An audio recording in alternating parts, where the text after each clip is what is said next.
delivered the most in the entire 5 years, folks, who comes to mind? The first one is always और मैं 6 दिन पहले Singapore से आ रहा था, तो मैं अखबार में पढ़ा, तो आपका नाम मैंने पढ़ा वहाँ पे, तो मैंने कहा साहब 50 साल के बाद किसी एक अच्छे लीडर ने देश के लिए एक अच्छी बात कही है। साहब, I don't know if it is correct or not, I think it is correct, but anyway let me speak it out regardless. आपने खास तौर पे महाराष्ट्र के भी जो आरक्षण की बात हो रही थी उसके ऊपर आपने एक स्टेटमेंट दी है that आरक्षण का आधार जाति नहीं होना चाहिए, आर्थिक होना चाहिए। Would you agree with me folks? Yes. 50 साल के बाद एक विजनरी स्टेटमेंट सुनी है जिसने एक बात कही है, और आपको छोटी सी एक बात कह दूं, यहाँ पे जितने 500 लोग बैठे हैं, ये 500 नहीं बैठे हैं, 50 लाख लोग बैठे हैं, ये सब आपके सारे सिपाही इकट्ठे हो जाएंगे आपके साथ। Yes, no? Yes. Absolutely. So we are indeed grateful to you, sir, with such a visionary thing that you have said. It makes a lot of sense.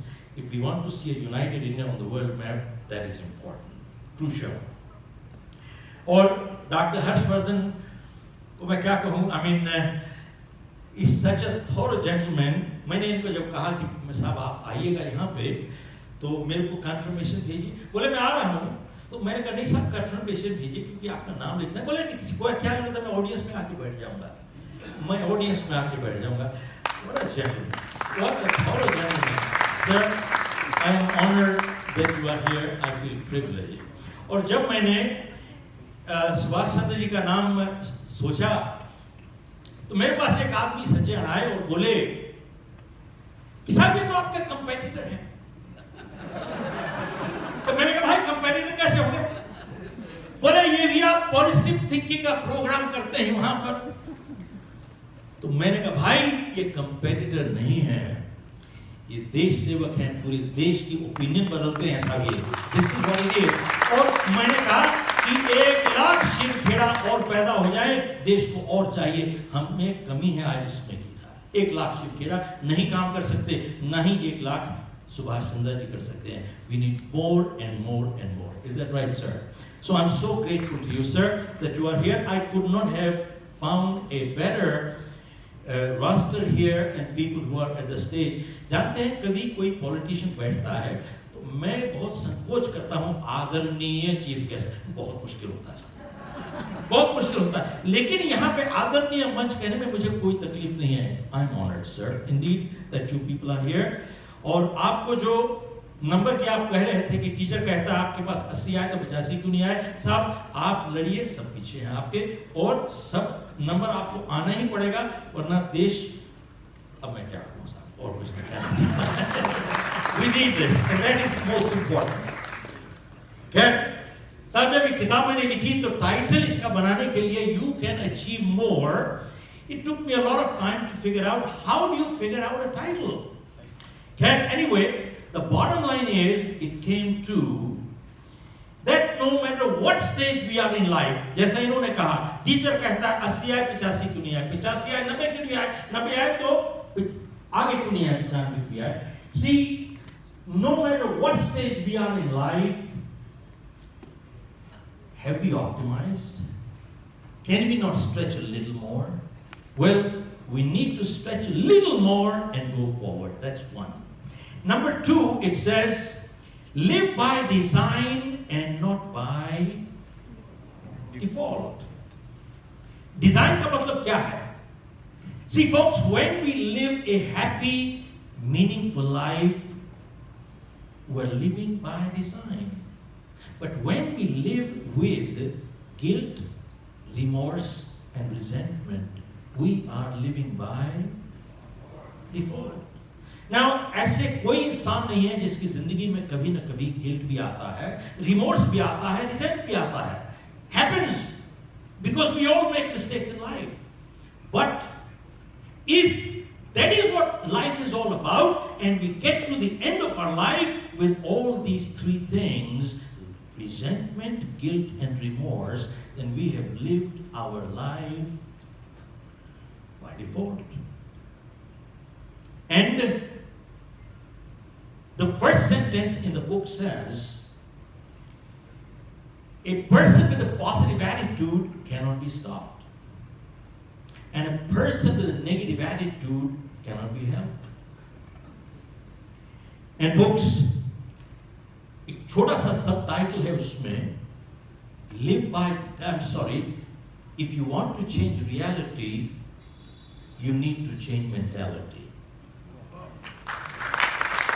But if we want to change reality, we have to change mentality. ये doctor साहब समझ पाएंगे साहब. जब casual attitude होता है, whenever there's casual attitude always leads to casualty. Yes, no, sir.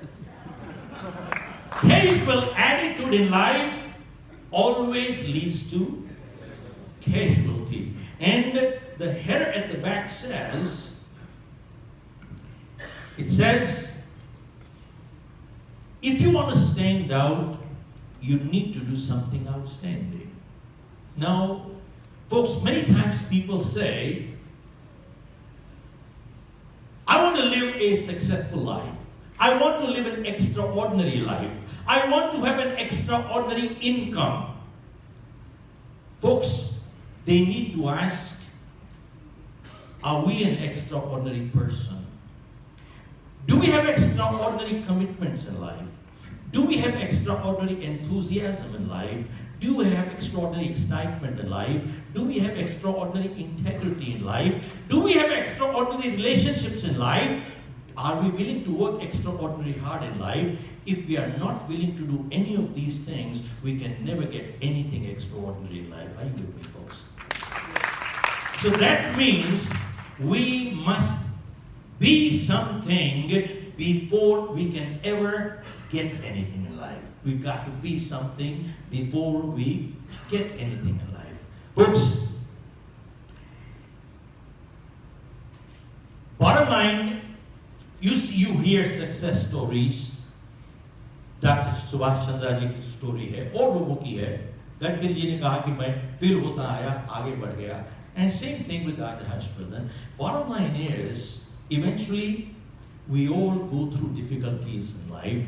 But whenever we see a success story,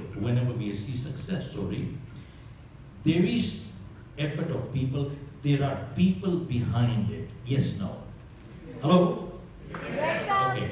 That means, if there are people behind it, how many agree that people are our greatest assets? Please raise your hand.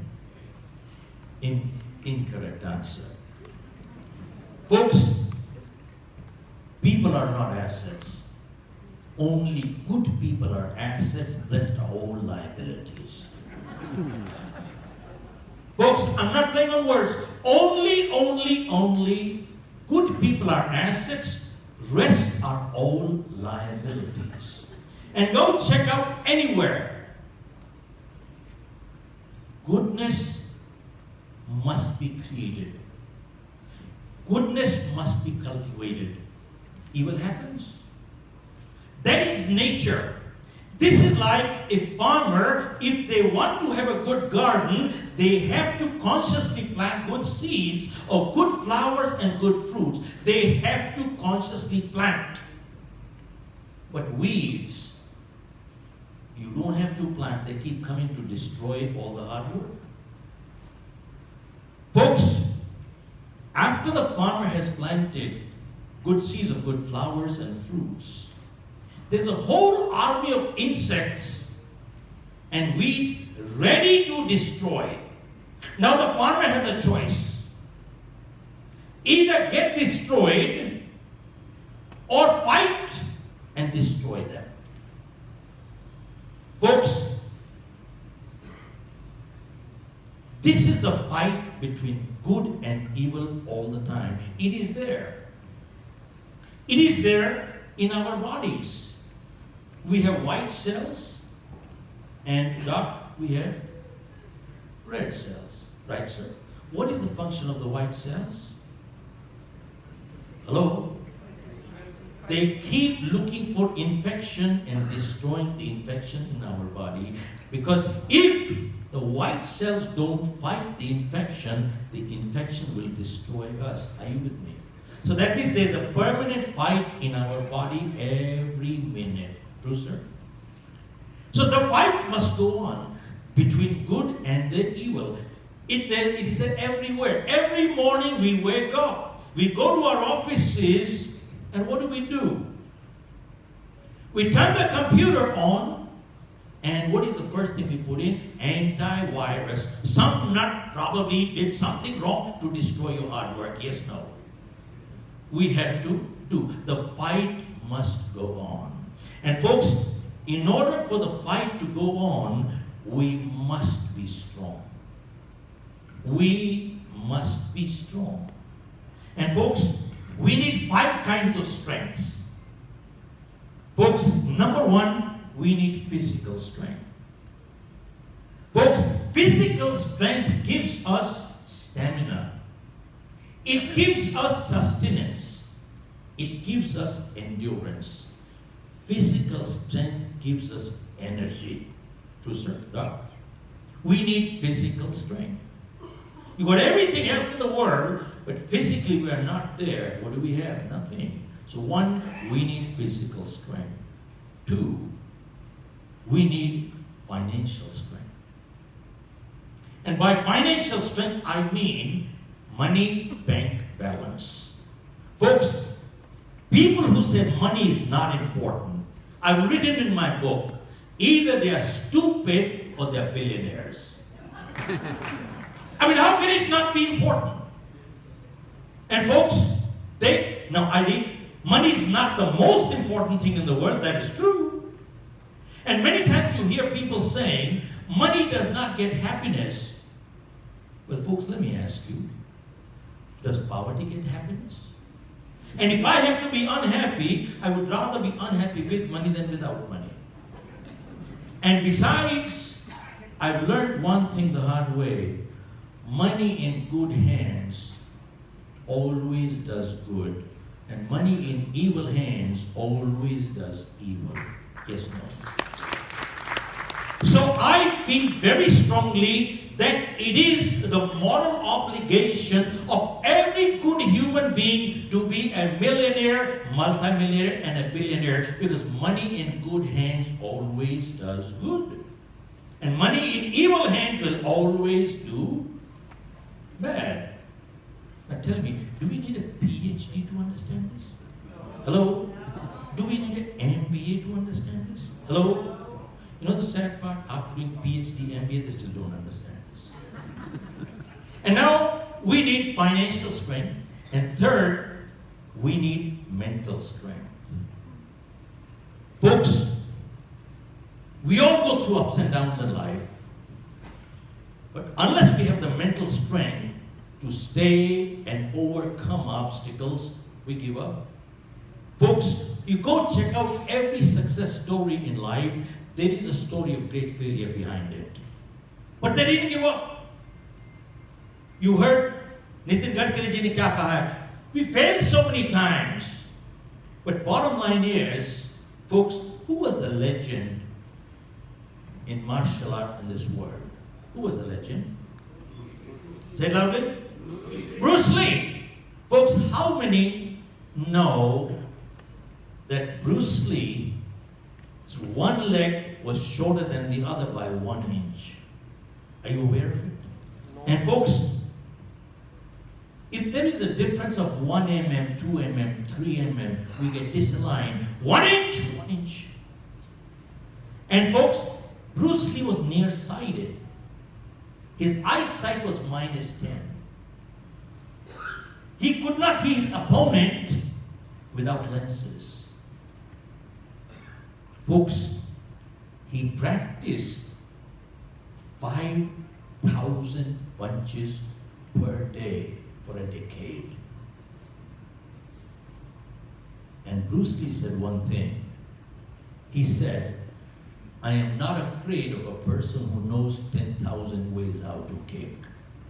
He said, I'm afraid of a person who knows only one way to kick, but he's practiced that 10,000 times. That's just one. Folks, you think he could have done that without mental strength? So we need what? We need mental strength. And the fourth strength we need is, we need emotional strength. Folks, people who are emotionally imbalanced, you can never trust them. They're moody people. They're whimsical people. The same person is all sugar and honey to you today, and the same person is out to catch your throat tomorrow. You can't trust them. You can't rely on them. Imbalanced people. Emotional strength brings balance in life. And without balance, what are we? Nothing.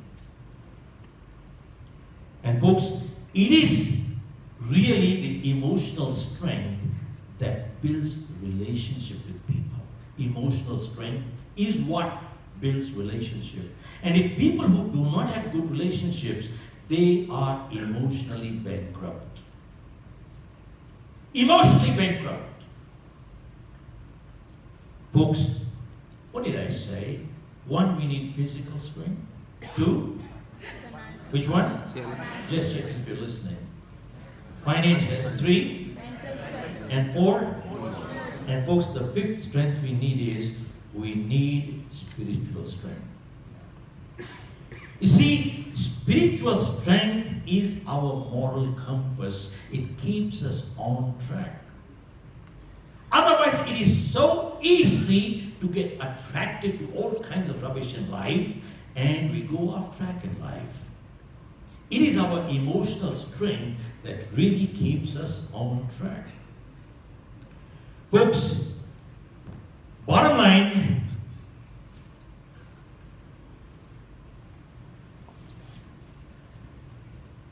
with the speed of change, the way things are happening today, folks, products are getting obsolete the day they're getting launched. हाल ये हो गया है, products are getting obsolete the day they're getting launched. That is the scenario. And knowledge is getting obsolete within 2 to 3 years. Go check out engineering graduates. By the time they get to the 4th year, what they learned in the 1st year became obsolete. Go check out medical graduates. By the time they get to the 4th and the 5th year, what they learned in the 1st year became obsolete. Now, with this scenario today, either we are in deep trouble, or we have a great opportunity, depending on how prepared or unprepared we are. So I wrote an article which I sent off to New York Times for publication, and they sent back without publishing saying, please condense. So I'm condensing.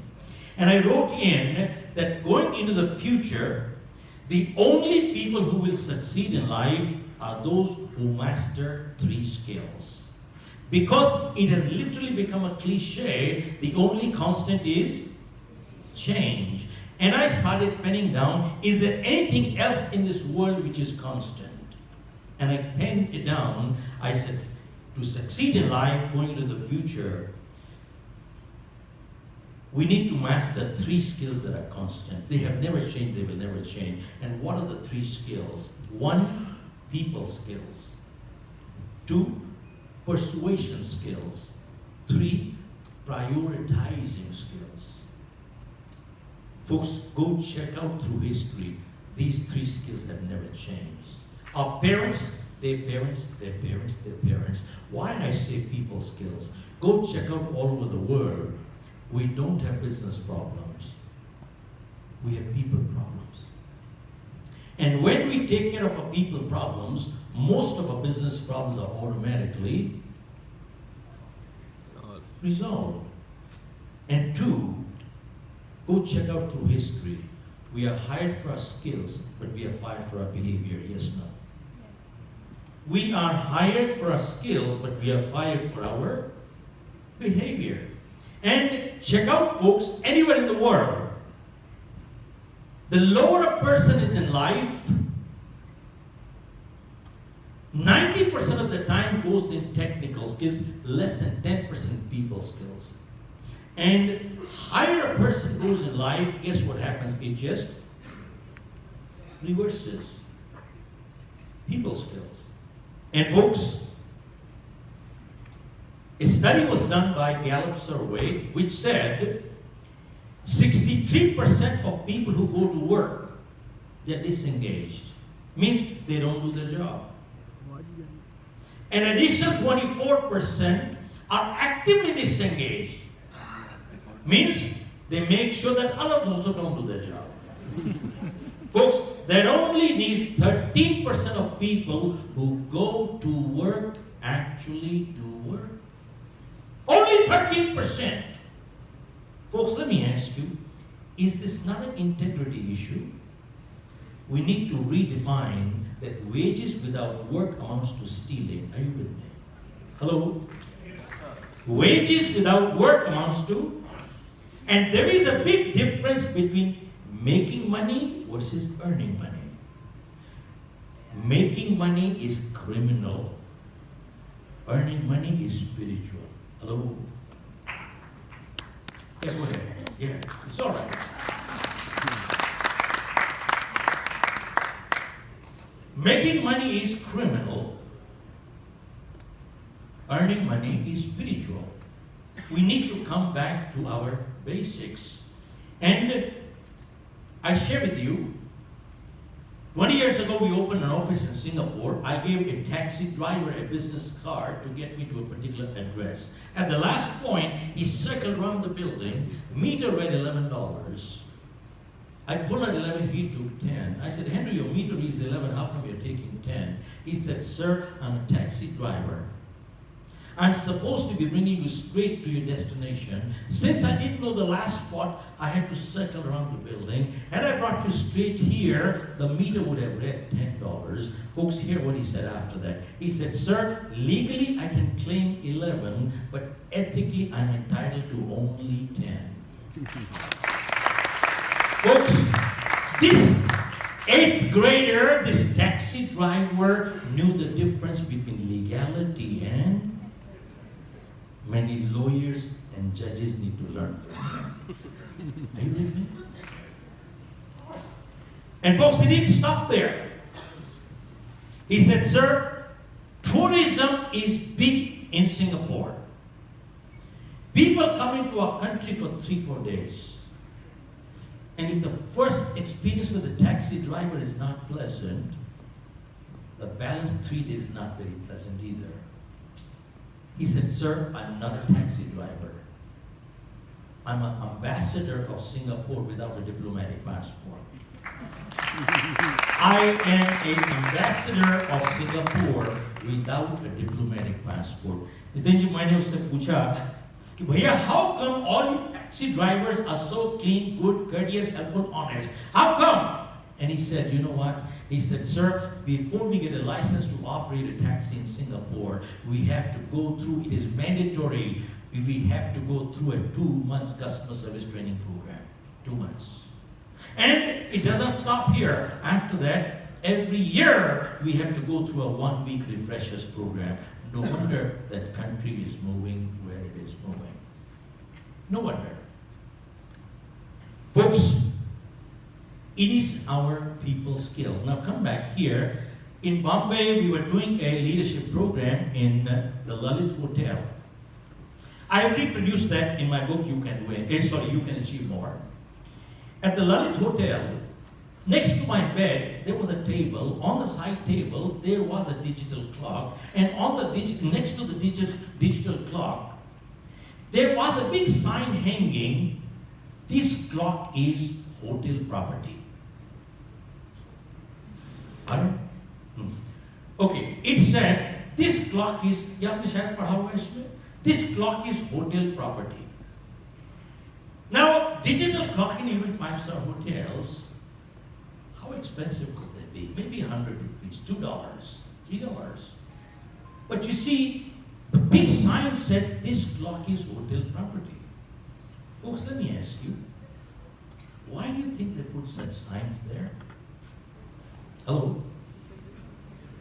Hello? Because what? People? You think they pack it by mistake? Okay. You see, they pack it up. And this person who's staying there is paying $400 a night, $500 a night. He is a poor person. Hello? Is he poor? Folks, he's probably a millionaire, multi-millionaire. He could even buy the hotel. But folks, they pick up these things. Folks, interestingly, they pick up cutleries, crockeries, towels, linens, and you know what? They come back and very proudly they show to the kids, I collect souvenirs. You know something, folks? We took a Swiss company as a client of ours, and they asked me to do some sales training. I told the CEO, I said, sir, what training to do, let me decide a little later, but tell me what's the end result you're looking for. He said, I want my sales going up. I said, give me a couple of days, I'll come back to you. I came back to him after 2 or 3 days, and I said, sir, your people don't need sales training. I said, they need basic training in courtesy, etiquette, manners, integrity. He said, what? I said, yes, sir. I said, your people need basic training in courtesy, etiquette, manners, integrity. He said, what does that mean? I said, many of your salespeople have appointments. They're running late. They don't even have the courtesy to call and say, I'm sorry, I'm running late. Time to call is when? Before you got late or after you got late? And 3, they walk in late and they don't even have the courtesy to say, I'm sorry I kept you waiting. And in case they call, what do they say on the phone? I'm stuck in traffic. Now don't get me wrong, traffic has become a real issue all over the world, but many times they leave only 5 minutes before the appointment and they blame it on traffic. They don't have the guts and integrity to say, I'm sorry, I did start late. I apologize. And we find only the first lie is difficult. Hello? Second becomes easier. Third becomes easier. Fourth becomes easier. The fifth becomes easier. And very soon you're dealing with a chronic liar who is a rascal. By the way, rascal is a minor word. And folks, experience shows people who lie also steal. So really, bottom line comes down to people skills. सब एक चीज है, I've always appreciated Dr. Harshvardhan क्योंकि he's the one who introduced me to Nitin Gadkari ji. यही लेके आए हमारे को. And I've always admired in him that whenever their party has taken a person who's a criminal background from another party, he has always felt hurt, Dr. Harshvardhan, who always तकलीफ हुई साहब कि हमारी पार्टी में क्यों गलत आदमी आ गया. See, स्वच्छ भारत की बात करते हैं हम लोग, अगर स्वच्छ पार्टी हो जाएगी स्वच्छ भारत अपने आप हो जाएगा साहब. Would you agree with me? Yes, no. Let's go. And now coming back, Nitin ji माफ कीजिएगा मैं रुक नहीं पाता हूँ ऐसी बात करने के बीच में कब किताब से वापस आ जाता हूँ क्योंकि देश किताब से ऊपर है साहब. देश किताब से ऊपर है, इस वजह से रुक नहीं पाता हूँ. But anyway, bottom line is, coming back, 1 is people skills. 2 is persuasion skills. Persuasion is what? Ability to influence, ability to convince, ability to negotiate, ability to sell. And tell me, who doesn't need it? And who doesn't want it? Well, want maybe a question mark, but need it. Folks, who's not selling? A candidate at a job interview, what's he doing? Selling, for which he needs what? Persuasion skills. A boy girl proposing to get married, what are they doing? Persuading each other to get married. A lawyer arguing in front of the judge, what's he doing? Persuading the judge. A politician giving speeches to get votes, what's he doing? Selling, which we need what? Persuasion skills. And the book says very clearly on You Can Sell, which says results are rewarded, efforts are not. Which means what? Which means we judge ourselves by our intentions, but the world judges us by our actions. Yes, no? Hello? I repeat, we judge ourselves by our intentions, but the world judges us by our actions. And lastly, let me close because in the interest of time, one is people skills, two, persuasion skills, and three, prioritizing skills. Folks, think about it. Priorities are based on values. The amount of time-saving devices we have today, we have never had that many in history. Yet, we don't have what? Time. We don't have time. You know why? Because somewhere we messed up our priorities. Folks, I'm not preaching here. I am guilty here. I stand guilty. I messed up many times my own priorities. So that means if I had a rewind button, obviously I would live my life the way it is. But folks, when we mess up our priorities, people talk like this. We don't have time. Time comes and goes away. Time comes and time goes away. Time comes and time goes away. Folks, let me ask you, the reality is that time comes and time goes away. How many agree with that? Please raise your hand. How many raise? Please raise your hand. Incorrect answer. Folks, time does not come and go away. We come and we go away. Time is eternity. Time is not going anywhere. Time is eternity. And when people mess up their priorities, they say things like, time flies, time flies, time flies. Now, if time flies, then time must be an airplane. But then who's the pilot?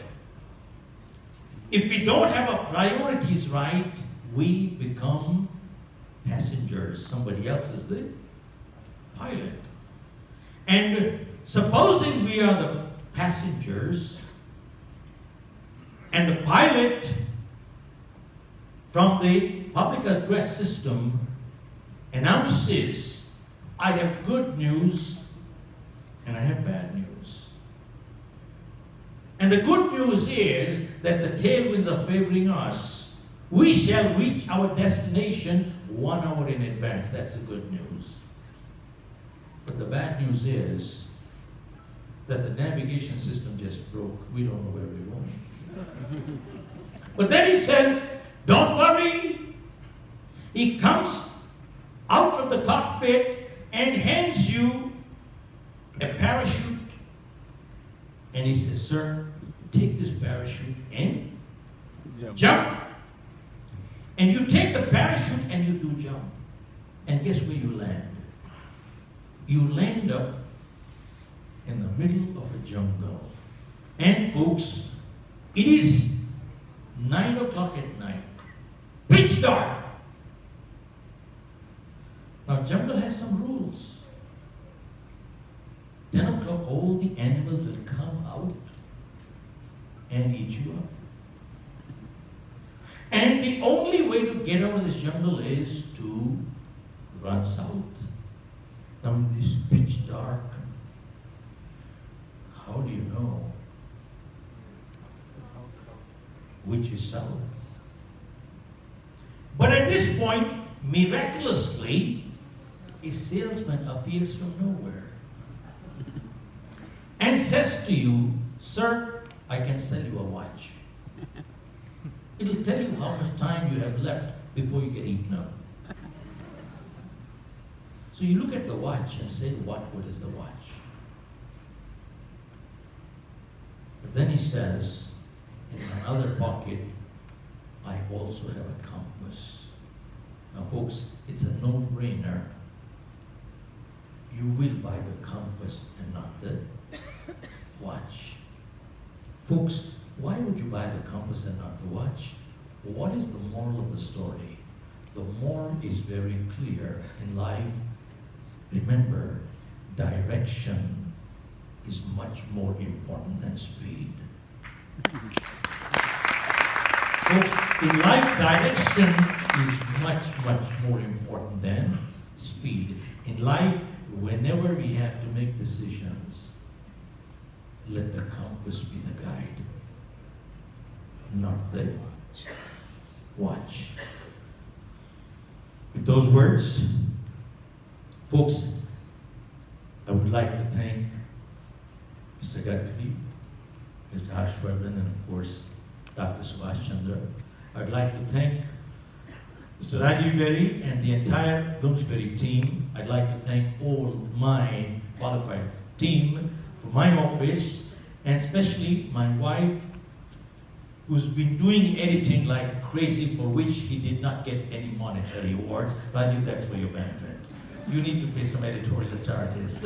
And my daughter, who has been putting in so much time and effort, and for which she hasn't gotten paid editorial charges either. So you owe me a little bit on that side. But with those words, folks, most important, I'm grateful to each one of you. You know why? What you have given me is priceless. What have you given me? Time. And time is written in the book.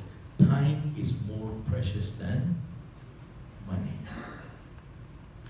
Each one of us can measure our money balance till the last penny. All of us can tell how much time, how much money balance we have left. But none of us can tell how much time balance we have left. Folks, I just want to close with one quote by, I think it was George Bernard Shaw.